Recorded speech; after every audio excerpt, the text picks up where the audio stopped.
So hello and welcome guys, welcome to Adhyayan मंत्रा।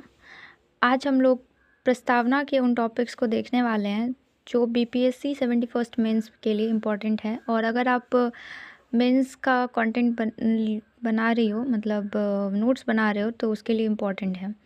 तो प्रस्तावना में सबसे ज़्यादा इम्पोर्टेंट ऑफ कोर्स कि वो क्या है, प्रस्तावना क्या है, उसका ऐतिहासिक विकास किस प्रकार हुआ, प्रस्तावना में संशोधन कब कब हुए हैं, प्रस्तावना के 4 मूल तत्व कौन से हैं, प्रस्तावना की विशेषताएं और महत्व, भारतीय संविधान में लोक संप्रभुता का क्या महत्व है, मतलब जो लोक संप्रभुता भारतीय संविधान में दिया हुआ है उसका महत्व क्या है, और भूमंडलीकरण के दौर में संपूर्ण प्रभुत्व संपन्न की प्रासंगिकता क्या है। जैसे हमारे प्रस्तावना में कहा गया है कि भारत जो है वो संपूर्ण प्रभुत्व संपन्न है, मतलब हम अपने सारे निर्णय स्वयं लेते हैं। परंतु भूमंडलीकरण के दौर में, यानी कि जब वैश्विक नीतियाँ जैसे WHO की नीति, WTO की नीति हमें इतनी ज़्यादा प्रभावित कर रही हैं, तो उस दौर में किस प्रकार भारत प्रभुत्व संपन्न है और अपने निर्णय वो स्वयं लेता है। ठीक है।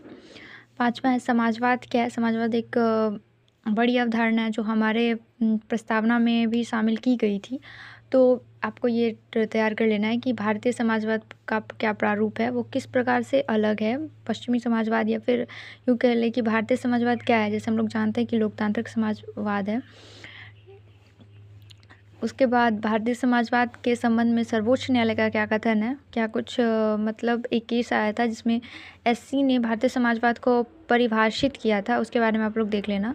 फिर नई आर्थिक नीति और भारतीय समाजवाद, पंथ निरपेक्षता और भारतीय पंथ निरपेक्षता, भारत में गत्यात्मक धर्म निरपेक्षता, लोकतंत्र के बारे में आप लोग जान लेना कि लोकतंत्र बेसिक चीज़, भारतीय और पश्चिमी धर्मनिरपेक्षता में क्या अंतर है, मतलब भारतीय धर्मनिरपेक्षता में ऐसी क्या चीज़ें हैं जो पश्चिमी धर्मनिरपेक्षता में नहीं है, और कौन सी चीज़ें भारतीय धर्मनिरपेक्षता को अलग बनाती हैं। ठीक है। वर्तमान में पंथ निरपेक्षता के समक्ष क्या क्या चुनौतियां हैं, और बिहार के पर्सपेक्टिव से इसे देख लेना है। प्रस्तावना की आलोचना, मतलब किस प्रकार से प्रस्तावना की आलोचना होती है। उसके बाद महत्वपूर्ण कथन, जैसे एन पालकीवालकर ने कहा है कि प्रस्तावना संविधान की कुंजी है। तो इसी प्रकार से आप और सारे महत्वपूर्ण कथन देख लेंगे।